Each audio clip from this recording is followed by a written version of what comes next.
I am a first-time boat owner. 12 months ago I set off on a full-time sailing journey, sailing mostly solo from Guatemala to Honduras, Cuba, Jamaica, the Bahamas, Turks and Caicos, the Dominican Republic, Puerto Rico, Grenada, St. Vincent and the Grenadines, and Martinique, where I am at the moment.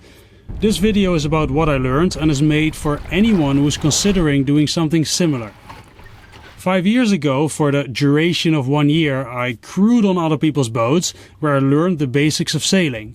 If you haven't watched my video, Learn How to Sail in 20 Minutes, I would suggest you watch that one too. A link is in the description below. Now, a couple of years after I crewed on other people's boats, I bought my own boat and put my experience to practice. And I promise you, there was still a lot to learn, so let's start the journey.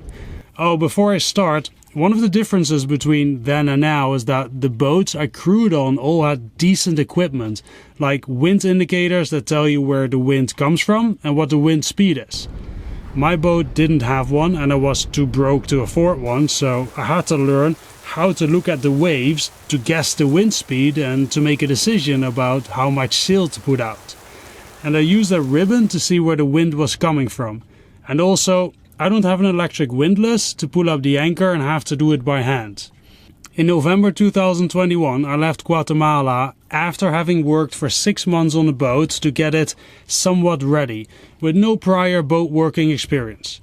This is the Caribbean. For 99% of the year the wind either comes from the east, the northeast or the southeast. It is easiest for a boat to go with the wind, meaning the wind either comes from behind or from the side of the boat. And it is also easiest to go with the current instead of against the current.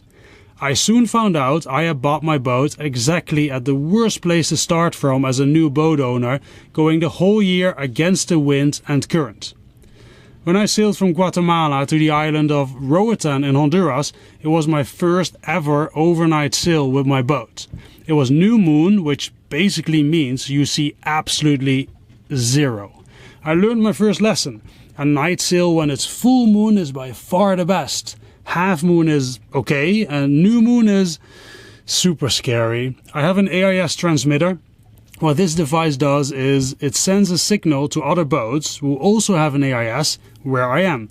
And on my screen I can see them. I have no chart plotter as I could not afford one. This is a normal iPad with a waterproof cover. It is connected through Wi-Fi to my Vesper XB8000 AIS. When I bought a boat, the absolute minimum for safety that I wanted to have was an AIS transmitter. Above mainland Honduras, it is not a very safe area. In the past, pirate incidents have happened, and probably because of that, even some very big professional boats did not have their AIS on. I came very close to one in the absolute dark and had to use a flashlight to see where it was. And trust me, once you can see another boat with a flashlight, you are very close to it. That boat did have lights on, but when it's pitch dark, it's very difficult to guess how far exactly that light is. For a first overnight sail, I can only recommend going with at least a half moon and even better, full moon. Basic sailing rules and colors of the lights that boats have are mentioned in the Learn How to Sail in 20 Minute video, which link is in the description of this video. By the way, this video is specially made for patrons Charlie, Julian, Adam and Sarah. All were about to start on a similar journey and I want you guys to be safe when you do. Arriving. When I arrived in French Harbour in Roatan, I had to navigate through reefs to get to the anchorage. As a crew member, I had never had the responsibility to navigate a boat through an area with a lot of reefs. This was my first time. Because I was super scared to do this, I had asked Keith, a friend of mine who has a bigger boat than me, whose boat is deeper in the water than mine, to send me his route that he used to get to this new place. On Navionics you can share a route. Let me show you. This was the route Keith, who had left from Guatemala to Honduras 2 weeks earlier, had done. If you go to route, then to details and then to share, you can export this route as a GPX file and send it to someone's WhatsApp or email or whatever, and that person, in this case it was me, can open that route in their Navionics. The first 7 or so times that I entered a new harbor, I have used the exact routes of other people with bigger boats who had recently done it. Because their boats were deeper in the water than mine, if this route worked for them, it would work for me. During those 7 times of navigating through reefs, I became comfortable with how a boat navigation system worked, and after this I could do it by myself. When I arrived in French Harbour Roatan, I had a lot of trouble anchoring the boat. Every time I dropped anchor and put the boat in reverse, the anchor would not hold, meaning I would just keep going more and more in the reverse direction. For me, a full-time sailor, the whole point of anchoring is that I can sleep, and that when crappy weather happens during my sleep, I can just continue to sleep without worrying about my boat going in a direction it's not supposed to go. Because I want you to learn everything I know about anchoring right now, I'm going to talk about a few other anchor experiences, and after that we continue the journey from Honduras. Fast forwarding to the Bahamas, a place where the bottom almost always is sand. Sand ground is the best holding ground for any anchor. Grassy ground is a little more difficult, and the more it gets soft mud, the worse the holding gets.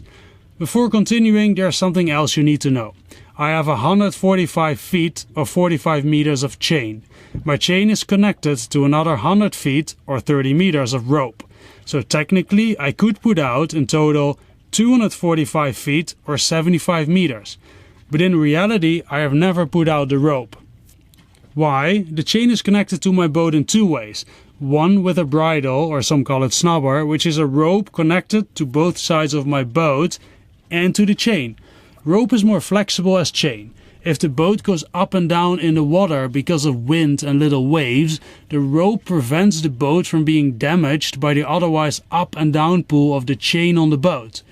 This was the first way the chain is connected to the boat. The second way is directly by the chain, like you see here. This is basically a fail-safe for if things go wrong with the bridle. How the chain is wrapped around this cleat is called cleated off. I, and every other sailor that I personally know, sleep better when the chain is cleated off to the boat as a fail-safe instead of the second part of rope that is connected to the chain to make the chain longer. That's why I personally never put the extra rope out. So I'm in the Bahamas. I'm in one of the few places where the ground is more mud than sand and terrible weather starts. I like to anchor in minimum 1 to 5, meaning if the depth from the bottom of my boat to the bottom of the ocean is 20 feet, I want to be in minimum 100 feet of chain. In this scenario, it was only about 10 feet deep and I had at least 100 feet of chain out, a lot. That's like a heavy storm setup. The weather became really bad, the boat started to rock back and forth, and because of this the boat pulled the anchor out of the ground. Here you can see how an anchor looks like when it's dug into the ground. And here you can see how it looks like when it's not. An anchor is supposed to dig in the ground automatically again, however because it was soft grassy mud and the anchor is like a shovel, the mud stayed in the anchor and the anchor would not dig in anymore, and my boat would slowly just keep moving more and more backwards. As I don't have an electric windlass, in heavy wind it is impossible as a solo sailor to pick up the anchor. I am dragging, so I have the motor in forwards to make sure that I'm not going to hit someone else. I'm just going to keep the motor forwards, wait this out, and we gotta get a bigger anchor. The only thing I could do was to stand outside in the cockpit, in the rain and the wind, putting the motor in forwards and keep motoring forwards to stay away from the boats behind me that I was dragging closer to until the bad weather was over. This happened several times to me in different situations. According to some, anchoring is 80% skill and 20% the anchor. I say this is bullshit. I agree that if your anchor is not a very good anchor, that with skill you can definitely make it work. But most of us, including me, 1, either are not excellent anchorers, or 2, don't want to be excellent anchorers and just want to drop the damn thing and be safe. Let's look at the Rockner schedule for which anchor size you are supposed to need. Here you see that for my 30-foot boat weighing 4.5 tons, that's empty though, but even adding quite some weight, saying it's 7 ton, recommended is a 12 kilogram or 25 pound anchor, and that is exactly what I had. Rockna and Mantis are similar anchors, and I ended up going with Mantis because their delivery at the place I was a lot easier with them at the time. I had a call with a salesperson from Mantis, and he said the Mantis M1 35-pound anchor is more than enough for me to be saving 50 knots of wind. Now the thing is, I am a full-time sailor and I want to be safe every single time, and one day it's going to happen that it's over 50 knots. So I said, give me the 45-pound anchor, which is 2 sizes up from recommended. I am not an expert of every anchor that exists, but I can tell you that if you have a Rockna or a Mantis 2 sizes up from recommended, you will rarely have any issues. Since I have this new anchor for the 8 months after that to come, I have never, not even once, had any issues with dragging, no matter what the weather was and no matter what the holding ground was. My anchor technique is this: I always anchor in 7 to 25 feet of depth. My draft is 4.5 feet, so I'm comfortable anchoring in 7 feet depth. If your draft is deeper, you might have to anchor a little deeper. I want to be at least 1 to 5 with the chain cleated off on the boat. So that means I cannot put all my chain in the water. So if it's 25 foot deep at a ratio of 1 to 5, I have 125 foot of chain out and still have enough chain on the boat to have the chain cleated off on the boat. 8 out of the 10 times this is no problem, but 2 out of the 10 times, especially in crowded anchorages, I have to do quite a bit of effort to find a place that's not too deep. So in my future boat I will go to 250 to 300 feet of chain so that I can make my life a bit easier those few times that it's deeper. My anchor technique is this: up until 20 feet depth I put out about 60 feet of chain first. Up until 25 feet of depth I put about 75 feet of chain out. Then I connect the bridle to the chain. Then I wait until the wind has pushed my boat in the direction it wants. Then I put the engine in reverse, first in slow reverse until it stops moving, then I put it in hard reverse for about 20 to 30 seconds, almost full throttle. Keep in mind that I only have a 20 horsepower engine, so if you have a 100 horsepower engine, you might not have to put it in full reverse. With my small anchor, full reversing was often a problem and I thought my skill wasn't good. With my big anchor, this has never been a problem. Now I turn the engine off, I take the bridle off again, I let out more chain and put the bridle back again. I want to be at least in 1 to 5, but if possible I will go more. A little later I will talk about how to anchor in crowded anchorages. Let's go back to Honduras now. My relationship ended here, so I decided to do my first 7-day sail to Cuba solo. Today I'm going to do my very first solo sail ever from Honduras to Cuba. Now we have to talk about weather planning, something I knew very little about at that time, and because of that I always had help from 2 or 3 more experienced sailors to find a good day to go. Nowadays I do know something about it, so let's talk about it. If you ask 5 sailors how they do weather planning, you will get 5 completely different answers. Because it is often a little different as predicted, we can really only do best guesses and hope for the best. The goal of a sailor like me, not being a racer, but being a cruiser, is to arrive at the next destination while having the most amount of comfort during the trip. What will be an extremely comfortable trip? Well, let me speak for myself. On a 7-day sail, I would say no rain, t-shirt temperature during the day and at night, waves that are not too high, about 12 to 18 knots of wind from the side of the boat called beam reach, or 15 to 20 knots of wind from behind. The likeliness of continuously getting this on a 7-day sail is about 0. So now everything becomes a compromise. What is our personal comfort level and what are we willing to go through? Let's go through the process. All data I'm using is available free. The first app I'm using is PredictWind Offshore. There are 2 PredictWind apps. I'm using the offshore version. It's free to make an account. When clicking on the download button in the tab Grip Preferences, you can set it to 10 days. Now you can download the 10-day weather forecast offline. Keep in mind that a weather forecast for the next 2 to 3 days generally is somewhat reliable, and after that it's less and less reliable. I download an area much bigger than where I want to go because you want to see what is happening around that area. Because a storm moving away from the route you want to do can have effect on the wind you're getting. And a storm moving towards your route, arriving just after you plan to arrive at your destination, might mean it's better not to go because if something goes wrong on the way, you're in the middle of it. In the Caribbean there are two important seasons, hurricane season from June to November and non-hurricane season from November to June. In hurricane season there are obviously a bunch of hurricanes, and outside of hurricane season the chance of a hurricane is very small, and that's why most people stay in a hurricane safe area during hurricane season. But there is one more very important difference in the two seasons, is that the weather is quite reliable outside of hurricane season, and in hurricane season it's quite unreliable. The difference is that when the weather is unreliable, the weather changes a lot faster and you have a lot more squalls.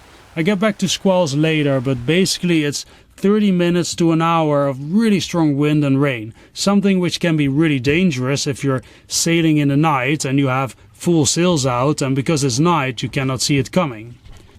Technically you can sail during hurricane season if you are ready to immediately move if necessary, or hide and hope for the best. Because of these risks, most people decide to choose for safety. Before we continue looking at this weather app, there's one more thing we need to know, and I've mentioned it before.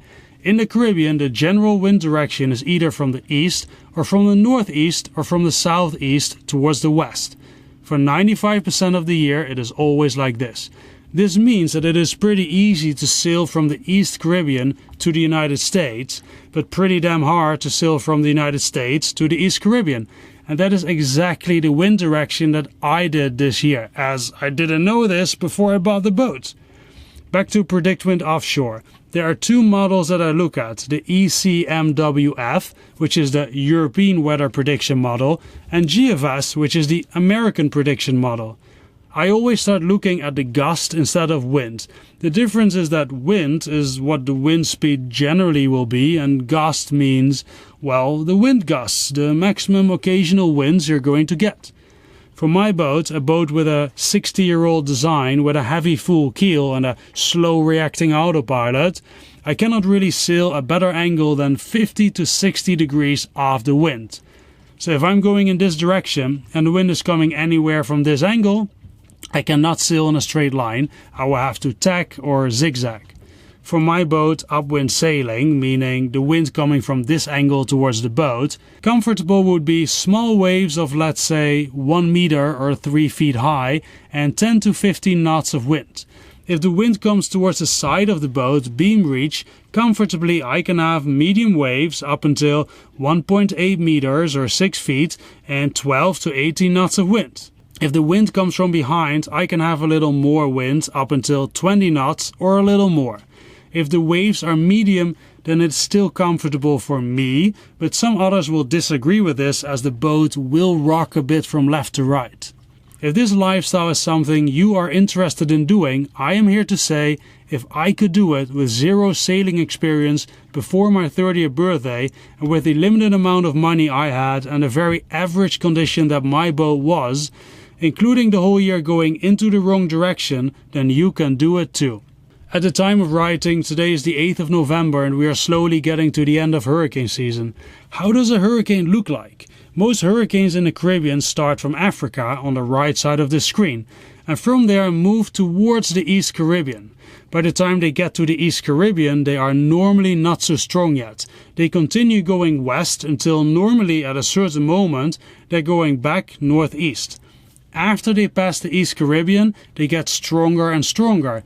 This is why hurricane winds are generally a lot lighter in the East Caribbean than once they get more west.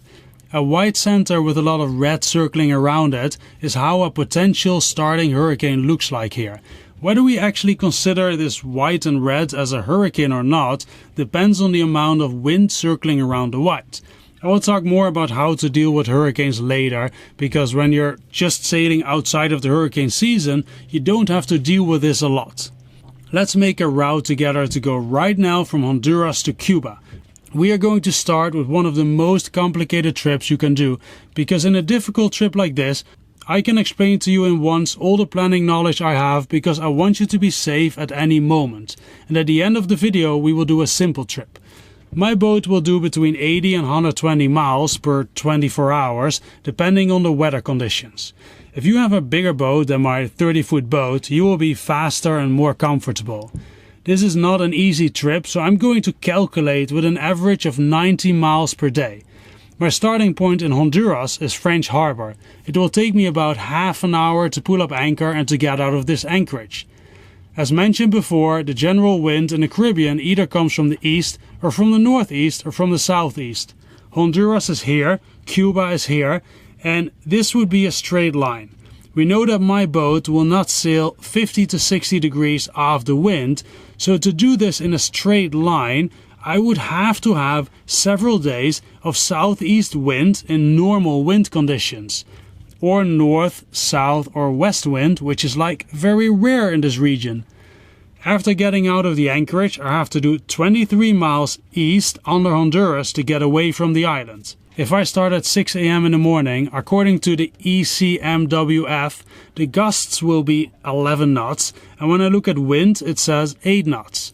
Okay, let's see what GFS says. GFS says 10 knots of wind and 12 knots of gust, and both models agree that the wind comes from the west. It is not normal that wind comes from the west here, because as we know, normally wind comes from the east, northeast or southeast.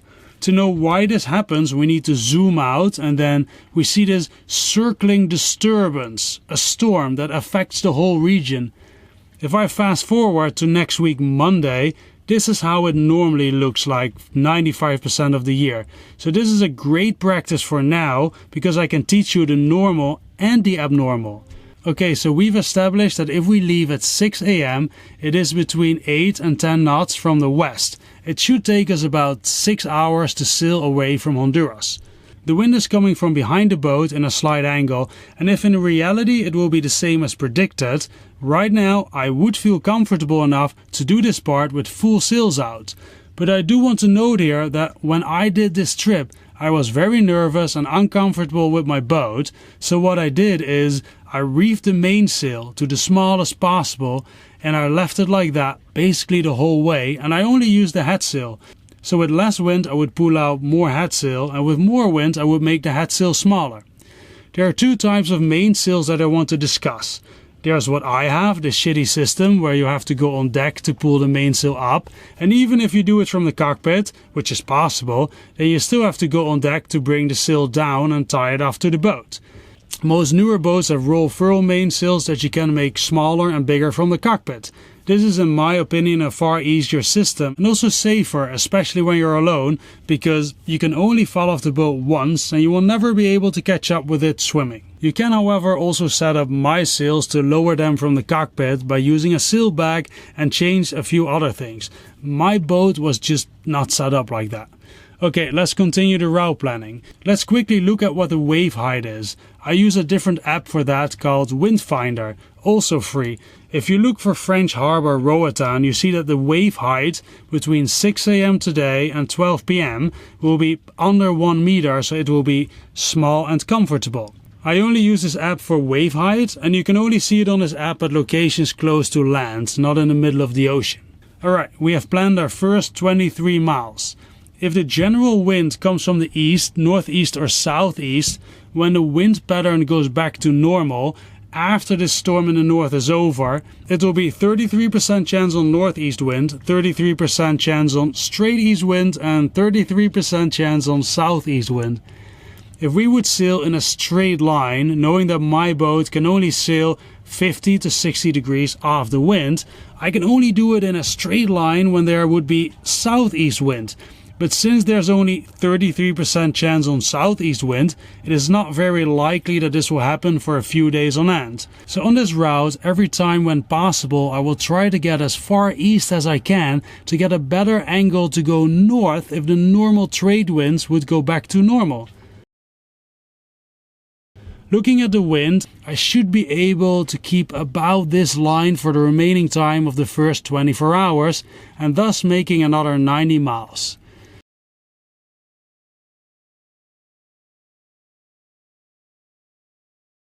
You see that I'm going through a blue area, which is lighter winds. I might have to motor and motor sail a little bit there. Keep in mind that we are doing a difficult trip right now. 90% of the sails you will be doing will be easier than this trip. Doing this trip in the opposite direction would be 1,000 times more fun and easier, but if you know how to do what we're doing right now, then you for sure have an easy time doing it the opposite way. Okay, let's see what the wind is doing for the next 24 hours. Okay, from 6 a.m. to 6 p.m. it will mostly come from the north, and then from 6 p.m. to 6 a.m. it will mostly come from the northwest.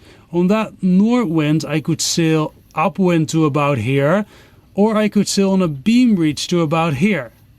Since this is a 500 to 600 mile trip on an average of 90 miles per day, it should take about 6 days. So let's quickly scroll forward to see what's going to happen.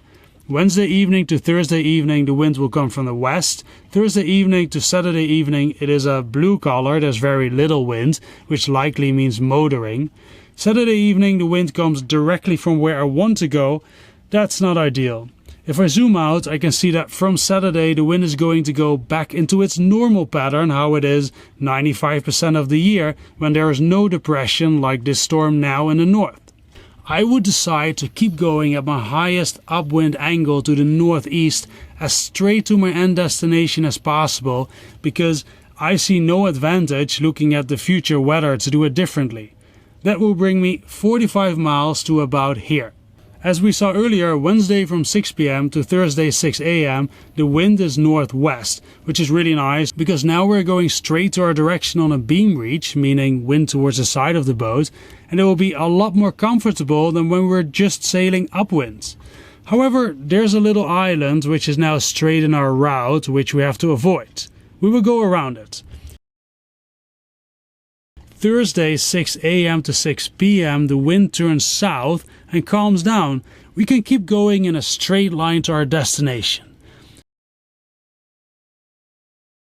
Thursday evening to Friday evening the wind dies off and we likely have to motor or motor sail. We are getting closer to our destination, but we're not there yet. The wind stays calm and we sadly have to keep motoring until Saturday morning, which brings us 45 miles further to here. If you're motoring upwind and the angle is too much upwind to keep the headsail filled, I suggest you motor sail keeping the mainsail up. The mainsail can do a much closer angle towards the wind than the headsail. It will help a little bit in speed, but mostly it will keep the boat much more steady and comfortable. Motoring without any sails up can make the boat rock from left to right a lot. Saturday morning to Sunday morning the wind picks up from exactly the way we want to go. We will go as upwind possible as our boat can to the east, and 90 miles later, Sunday morning, we should be here. It is another 80 miles to get to the entrance of Cayo Largo, Cuba, and we should be able to make this in one tack upwind in the other direction in the next 20 hours or so. Would I in reality take this window today? Yes, I would. This looks like a lot better window than I had when I went. My only concern would be that sometimes when Predict Wind offshore says that there will be 10 to 12 knots of wind, sometimes it is less, and that would mean that I would have to motor a lot. Would I take the same window if I would go in the opposite direction from Cuba to Honduras? No, I would not. Here a week later, when the normal Caribbean trade winds are back, it would be a very nice ride in the opposite direction, but a difficult and uncomfortable ride in our direction, because then our whole trip would be like the last part of the trip we just made, zigzagging against the wind, but then the winds are higher and we would also be zigzagging upwind against higher waves, which would make it extra uncomfortable. Some sailors prefer to use the app Windy, others prefer Predict Wind. They use the same forecast models. In reality, this is just a prediction and it can be quite different on the way, so be prepared to adjust plans. Also, don't forget to check what the rain forecast is. I also want to note the WPBF Weather Radar website. If I would only do a one-day sail, I use this website to look at the current and predicted clouds. If there is too much green clouds with yellow in it, it is probably not the best day to go for a day sail as crappy weather is expected. And also I check the Windy app for rain. I like to check the two of those to get a decent prediction. At the entrance of Cayo Largo we see that it's deep enough for our boat. It's between 16 and 32 foot deep. We go towards the red and green and stay in the main channel between the red and green and motor towards the marina. Often you can also go on anchor, but here in Cuba I had to go into the marina to check in. I was alone and nobody helped me docking my boat, so I did it myself. I can obviously not recommend this, but I have a small boat, there was little wind and basically I had no choice. Now we are really ready to go. But wait, I actually know nothing about sail safety yet and what to do with bad weather. In the video Learn How to Sail in 20 Minutes I have already described the different sail setups, so I won't repeat that here. The main difference with the last 12 months compared to when I was crewing on other people's boats is that I don't have things like a spinnaker. This whole year the only thing I have been using are the one mainsail and the one headsail that I have. When I was sailing downwind I used a wing-on-wing setup where the mainsail is on one side of the boat and the headsail on the other. And when there was light wind it was just bad luck for me and I either had to wait or motor. I recommend in your first year to not overcomplicate things. There are already enough things to learn and just with the two normal sails you will get where you need to go. A good friend of mine sailed around the world like this. Besides that, during your first year you will talk to so many different people and hear so many different people's opinions that after that you can decide what potential other sails you would like for the future. The only thing I want to add in this video is that if you would have the possibility to have two headsails, the front one being a code 0, a thin sail used for light winds, and which is just as easy to use from the cockpit as your normal headsail, that would definitely have made some of my days a little easier with less motoring, and it's on my list for my future boat. But as they say, KISS, keep it simple, stupid. Okay, sailing safety. The reason it is important to know something about clouds and different types of waves is mostly because you need to learn when to make the sails on time smaller in order to be as safe and comfortable as possible. Let's start with the clouds. Weather by its nature is chaotic and unpredictable. We are not living in a time of Napoleon, we are living in a 21st century with internet. By zooming out on the Predict Wind app we can have a fairly good idea of what the general weather pattern will be, and being a weather specialist with all the communication possibilities we have these days, of course could be nice, but it's not necessary. But as a sailor we have to deal a lot with very localized weather that only happens in a few miles or less around us. And there are things you do need to know because of either not having internet or because some weather like squalls cannot be predicted by or seen on the internet. What I'm about to tell is a summary of my experiences in the last 12 months, including experiences from sailor friends of mine who sailed around the world. I want you to remember this sentence about weather. Other than the obvious squalls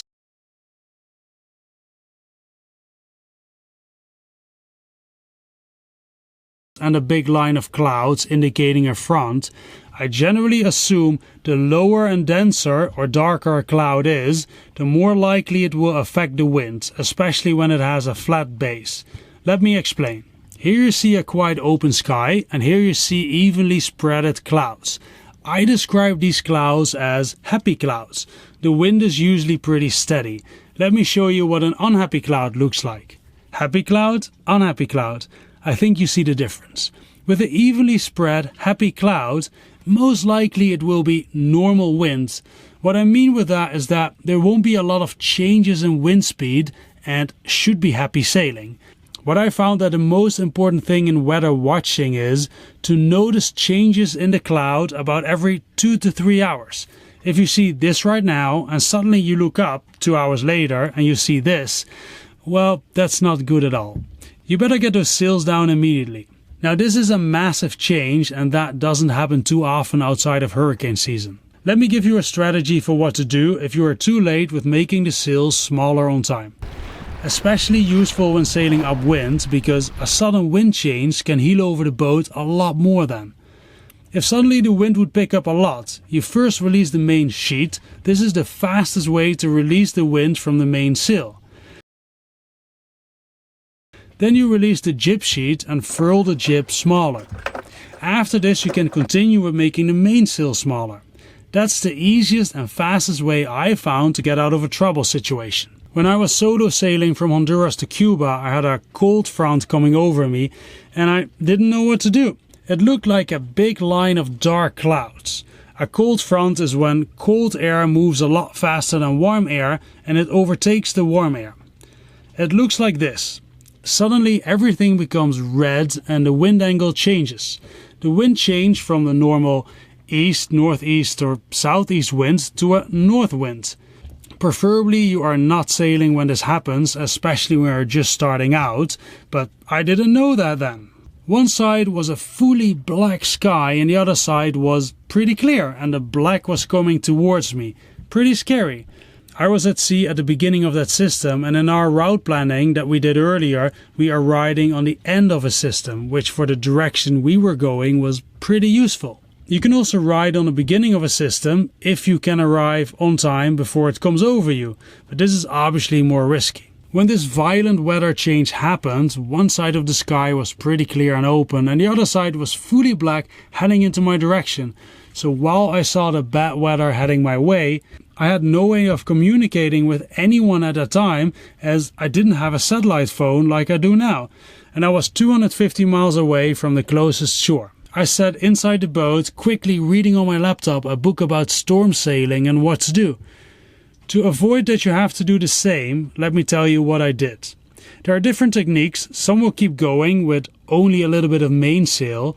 I chose to take the mainsail all the way down and go only with a little bit of headsail. The reason for this is that I can make the headsail smaller from the cockpit, but I cannot make the mainsail smaller from the cockpit. I have to go on deck for that, and in extreme conditions, the last place I want to be as a solo sailor is on deck. So I had about 3 feet or 1 meter of headsail out, and when the weather got pretty bad, I went downwind a little in the wrong direction for about an hour until the worst weather was over and I could somewhat uncomfortable sail in the right direction again.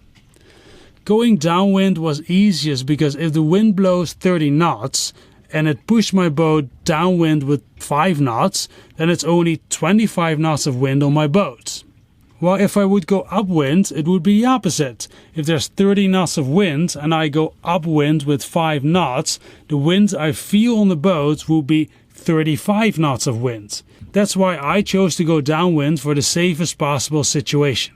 What I experienced was very confusing sea because the waves were in that hour changing in direction and also a lot of wind for the first hour.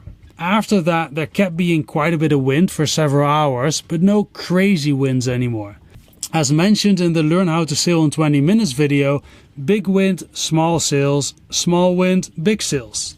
The storm technique I used in the previous situation is almost the same technique I nowadays still use for squalls. Generally in the Caribbean, squalls are not likely to happen between December and April, occasionally happening between May and June, and happening a lot during July and November, because at that time the weather is very unstable, which mainly has to do with a big temperature difference between low and high in the sky. A squall cannot be predicted. The easiest way to see a squall is when one side of the sky is looking pretty normal and on the other side you see a black strip of angry cloud coming towards you, often with a flat base.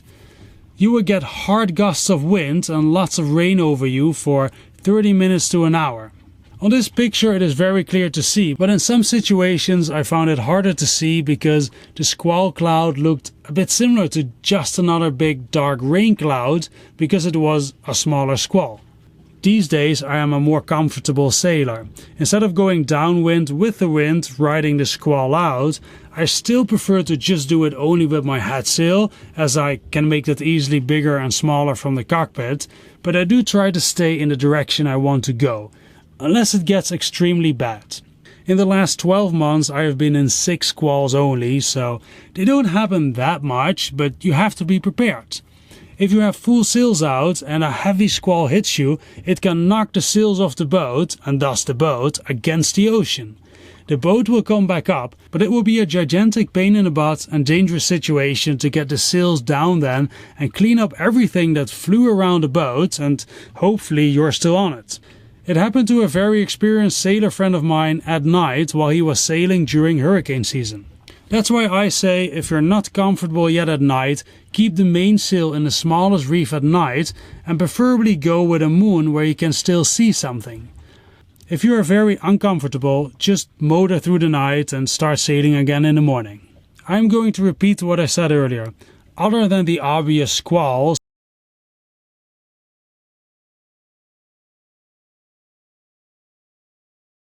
and a big line of clouds indicating a front, I generally assume the lower plus denser or darker a cloud is, the more likely it will affect the wind, especially when it has a flat base.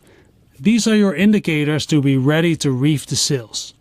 At this moment there are two satellite internet systems that most people use for long distance sailing, either the Garmin InReach or the Iridium Go. In my first months I had none of these, but now I have one. I never want to do a long sail without anymore. I have the Garmin InReach Mini. It's cheaper than the Iridium Go, $300 to buy it, $30 per year, and then I only turn it on if I sail for a couple days on end. I then pay $70 per month for unlimited messaging, and after I arrive I unsubscribe again. I can only send short email or text messages, and my friends update me for what the weather will do. The advantage of the Iridium Go, which is like $140 per month for unlimited, is that you can actually receive grip files which you can import into PredictWind offshore. It's nice to have, it's just more expensive. Next, looking at the ocean to see what the wind speed is. I'm going to divide it into 4 categories divided by the amount of whitecaps you see. A whitecap is that white foam that forms on top of a wave. Number 1, you see 0 whitecaps. There will be no wind or a little bit of breeze. It will be 10 knots of wind or less. Good weather for full sails out, obviously unless you see a squally cloud heading your way. Number 2, between some whitecaps and whitecaps on about 30% of the surrounding waves. The wind will be between 11 and 16 knots. Still weather for full sails out, but need to pay attention if it doesn't get worse, because then it's time to make the sails smaller. Number 3, you see whitecaps basically everywhere and the waves are getting bigger, and whitecaps that previously would only be visible on top of the wave are now starting to surf a little down on the wave. It will be 17 to 21 knots of wind and you'll be a whole lot less comfortable than before. Unless you're going downwind, this is definitely time to already have the sails reefed, and if you haven't, you better do it now. On my trip from Honduras to Cuba, I had a lot of 17 to 21 knots of wind, and again, to feel safe, I did this with my mainsail reefed in the smallest reef and by controlling my comfort level by making the headsail bigger and smaller. Number 4, whitecaps are everywhere, waves are higher, it's 22 to 30 knots of wind, and it is usually an uncomfortable cruising situation that you prefer to avoid. Both mainsail and headsail will be very small. If you wonder how I sleep on a multiple solo sail, I sleep 20 minutes, then wake up, look outside. If I don't see lights of other boats and the wind is still the same, then I sleep another 20 minutes and do the same again, over and over. In reality, the first night I cannot sleep, the second night it works a little bit, and the third night I am so tired that it works. On passages where I was far away from shore and didn't see any boats on my AIS screen, I would sleep 30 to 40 minutes at a time.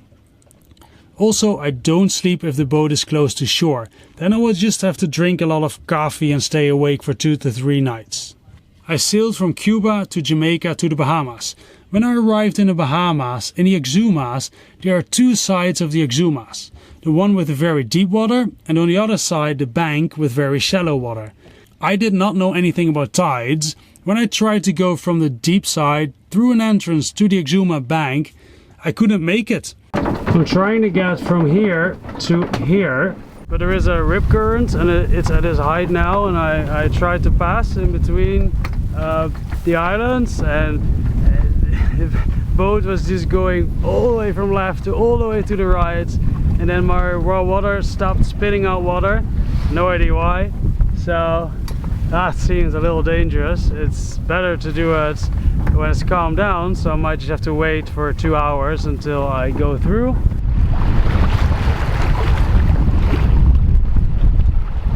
The Exumas is famous for this problem. This is called the Exumas in the Bahamas, and this is because, well, behind me you see land, and the cuts where you have to go through with the boat are really narrow.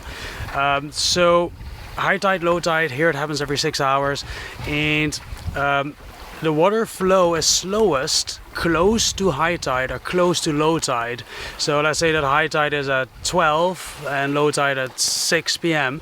So then it's like an hour before 12, so 11, between 11 and 1 it's calmest, and between 5 and 7, but in between, like between 3 and 4 is like its height. And that was when I was trying to go through, which was quite dangerous. And yeah, because it's such a narrow pass, when it's at its height, it's just, you know, all that water is starting to force itself through that little narrow path. Yeah, so now I'm going really slow, and yeah, in half an hour it is close to low tide, and then I will go through. I learned something today. I learned it the hard way, but at least now I know.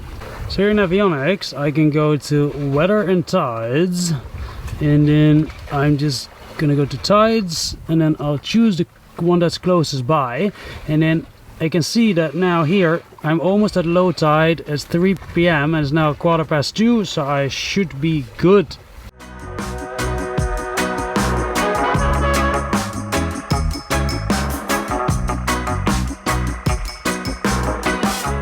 When the water flows in the direction you want to go, you can always go through the passage. But if the water is flowing towards you, you should go between 1 hour before and 1 hour after high or low tide.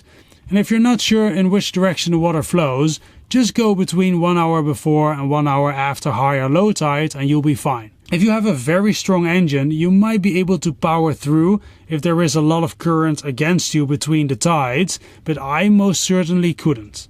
Knowing how tides work in the Caribbean is especially important in places where it's either very shallow and with the depth of your boat you can only go through at high tide, or at narrow entrances where there is a big water displacement. The only 2 times I had to deal with tides was when exiting Guatemala. At the exit or entrance to the Guatemalan River, it is very shallow and most boats can only cross at high tide. Besides that, I only ever had to deal with tides in the Bahamas and Turks and Caicos. Then I sailed from the Bahamas to the Dominican Republic. When I was close to the Turks and Caicos, I was using my engine and it died. Then the wind died and I was just floating there going nowhere. This thing is stuck and it was squeaking, so it's just broken. I had no other safe option besides getting into a safe anchorage in the Turks and Caicos and order a part for my engine, which I would need to get into the last part of the Dominican Republic. The diesel engine. There are whole books written about how diesel engines work, and my goal here is to explain to you the diesel engine in its most simplistic form and tell you what you need to know and have to avoid problems that you can expect in your first year. After your first year, you will be so knowledgeable that you don't need me anymore. A basic diesel engine like mine needs clean oil, clean diesel and clean air to work properly. Oil and filters should be changed every 6 months or every 200 hours of use. In reality, I change my diesel filter more often because the damn thing keeps getting dirty. Also, if I don't use my engine a lot, I use a biocide enzyme additive to avoid growth inside the diesel tank. There also will be 1 or 2 belts that need to be changed occasionally. Almost everything that can break on a diesel engine has broken with me, in similar situations as right here, alongside the Turks and Caicos on the way to the Dominican Republic. So now I can tell you what is likely to break. To start a diesel engine, the engine has an electric starter. On Amazon you can buy a spare one for about $100. Then there's an alternator. This is like a dynamo that back in the days was used on bicycles for light at night. Its sole purpose is to charge the batteries of the boat. It's not a question if they break, but when they will break. You need a spare, and the price on Amazon is also between $50 and $150. Then you have 2 pumps. On my engine I have 1 pump which circulates the antifreeze through the engine. It has a metal impeller in it and I thought it would never break. Well, I was wrong. It did break. Right here in the Turks and Caicos. I waited a week to ship it and it costed an extra $150 just for shipping. You should have a spare. And then there is the impeller housing that pumps water from outside of the boat to a heat exchanger and then again out of the boat. The impeller is something that you should change regularly. Just got the old heat exchanger out. I'm not even going to keep it as a spare part because the inside is so corroded I cannot use it anymore. A heat exchanger is like a radiator in a car, only a radiator uses air to cool the antifreeze, and then the antifreeze cools the engine. And a heat exchanger uses fresh water or salt water, wherever you are, to cool the antifreeze inside, and then the antifreeze cools the engine. And when I bought a boat, I had never ever heard of a heat exchanger. I didn't even know it existed. I didn't know what it was. And I probably, instead of trying to fix my old heat exchanger twice, I should have bought a new one immediately. But I make a lot of mistakes, and I don't know, it's like the only way to learn something in life is by making mistakes, right? This housing has a bearing in it and it can also break. Also, the heat exchanger has a lifespan of about 15 years. Mine also broke, and again the shipping costs were quite expensive to get it to where it was. So I would suggest from both these parts to have a spare too. Unless perhaps if your engine is new, then I wouldn't worry too much about having a spare heat exchanger. The boat community is awesome, and there will always be people who are willing to help you out in exchange for a couple of beers. But if you don't have the new parts to replace the broken parts, you might have to wait a few weeks longer and pay some more money at the place you happen to be. If your engine is broken down and you need to navigate to a safe harbor or anchorage with no wind, you can put your dinghy like this to the boat, and in calm weather it is pretty easy to move your boat like this. Don't try to tow the boat, it will not work.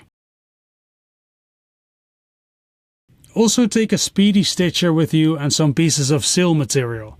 This way you can fix your sail on the way if you have to.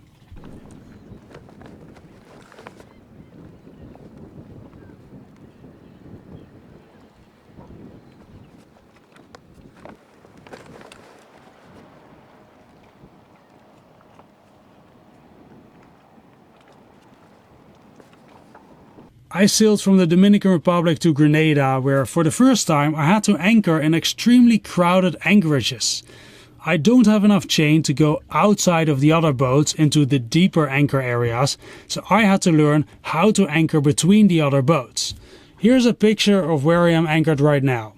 It is easiest to find a spot when there is a bit of wind. When there is no wind, it's really hard to see where the anchors of the other boats are. Right now there's a bit of wind. Most people, when they anchor in 20 to 25 feet of depth, which it often is, have between 120 and 140 foot of chain out in my experience of last year. I usually let my anchor down in between two other boats if there is space behind them. I don't want to drop it straight behind them, because if weather gets bad, if they can drag on top of me. Also, I want to make sure that once I want to pull the anchor back up, then I am not on top of the other boat when I'm picking up the last part of my anchor. So dropping it between two boats and then falling back 120 feet or so has worked great for me in most situations. After my anchor is set, preferably I am not closer than about 50 feet from the neighbors next to me. For two reasons: for privacy, and also that if the wind shifts and we are on different lengths of chain, that I don't hit my neighbors. Hurricanes. During hurricane season and in the occasional hurricane threat outside of hurricane season, I look at the 5-day graphical tropical weather outlook from the nhc.noaa.gov website. Not the 2-day version, but the 5-day version. You will see a cross in either yellow, orange or red if something is going on. And then you see a cone in the same color behind that cross of what the predicted direction is. Yellow means there's a chance of less than 40% of it developing into a hurricane. When it's orange, there is a 40 to 60% chance, and when it's a red cross, there is more than 60% chance. Also on this picture you see a red sign with a hole in it. This is a storm, and this is the storm that we have seen during our weather planning for our trip from Honduras to Cuba.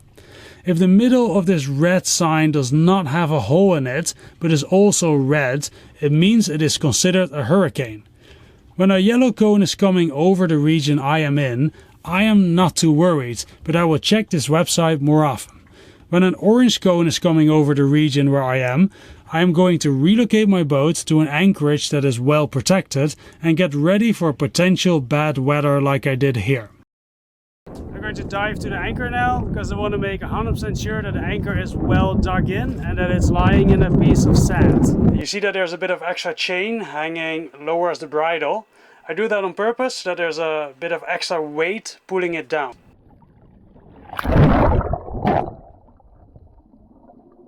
So the anchor is quite well dug in. I'd like it if it would be a tiny bit more, but it's all sand around it, so I'm not really worried. It seems to be really good holding, so I think it's a really good spot to sit out the weather. Good morning. It's been quite gusty last night. When I talked to the neighbors and we looked at the weather app, and it looks like the wind is turning southeast, which would point me towards the rocks, which I'm not really too worried about because I have a really heavy anchor and I have a lot of chain for this size boat, but they might move to that corner over there. I can only do that if it calms down. With these gusts I can never pick up the anchor by hand because it's you know, you need a windlass for that.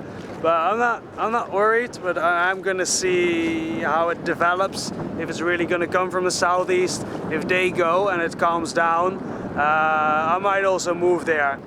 It's not really wind what I'm worried about, but it's a swell, those waves. You know, there's a long distance between the boat and the mountains, so when there's a lot of wind, it still has, it can build up some waves, and then the boat can do that. And in the past, with the smaller anchor, it occasionally janked out the anchor, and then it was clay ground, clay kept in the anchor, and the anchor wouldn't dig in anymore. But this is sand ground and I have a heavy anchor now, so I'm not too worried, but this is my very first time in this situation. It's moving really fast. In one moment the sky is fully open and then it looks like this.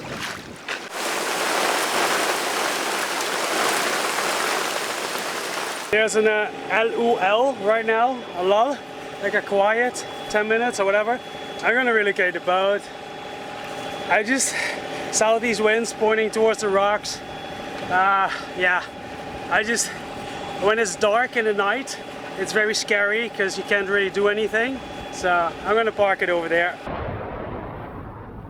I just dove to the anchor. It is beautifully dug in like at the other place. It's 5 feet deeper here, 1.5 meter deeper. So my ratio, I have 140, 150 feet of chain. The ratio got a little less. Now it's like 1:7 and it was 1:8 or 1:9. That should be fine. Some of the neighbors, they have 200 feet out. It's good to know because they are in my southeast direction. So when it's dark and the wind's really starting to blow from the southeast, at least I know, because I have a lot more chain out and there is distance between mine and their chain, that there's like 100 feet between us, so I'll never hit them. That's good to know because, you know, I definitely want to prevent everything from happening in the night because that's the worst to try to do something. The only risk I have here is other boats dragging. There's always a risk. At least when I drag, I have about 2 miles to drag and not 100 feet like I had at the other place.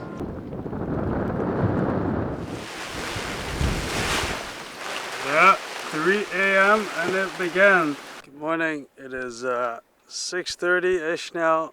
I've been awake between 3 and 4 a.m. Yeah, we're a bunch of gusts. Between 3 and 3:30, rain, and that was it. Yeah, it's predicted a lot worse. It's looks lovely again now. If I am in an area that looks like an actual hurricane is coming over, I will either have to decide to sail away from it as far as possible, or to find an anchorage that is considered a hurricane hole, preferably parking the boat into the mangroves. This is, however, a last resort. This is my friend's boat. During this year's hurricane that went over the Dominican Republic, his boat survived as it was being parked in the mangroves. Others that you see here did not do that and were not so lucky. We're almost at the end of this video. Let's do one more quick, simple route planning. We're in Martinique now. We start the engine, pull up anchor and stay in a deeper area, and when we exit we keep the green lights on our right and red lights on our left. The wind is very favorable generally in this direction, and today it is too. We are out of the channel and we can turn the motor off and either continue downwind only with a head sail, or we can put full sails out. After 10 miles we turn to starboard. Now we are on a beam reach. 2 miles later we take the sails down, turn the engine on, motor into the anchorage and drop the anchor. It's time to go explore this side of the island now. This was a very uncomplicated trip of about 4 hours, and this is how many of your trips are going to look like. We've reached the end. With this video I wanted to give you a practical example of a 12-month real-life full-time sailing situation, in the hope that if this is something you want to do too, that you now feel a bit more ready to start it. One very important thing that I need to add is that by being a solo sailor, while I still had to learn so many things, there were many days in the first year that I have not enjoyed much. Since the last months after this initial learning process was over, I finally am really starting to enjoy this lifestyle. So if this is something you want to do too, hang in there for a while and you'll get there. Do be advised that the draft of my boat is 4.5 feet, so if yours is bigger, you might not be able to do the exact same. I want to finish by saying again, if I could do it with zero sailing experience before my 30th birthday and with the limited amount of money I had and a very average condition that my boat was, including the whole year going into the wrong direction, then you can do it too.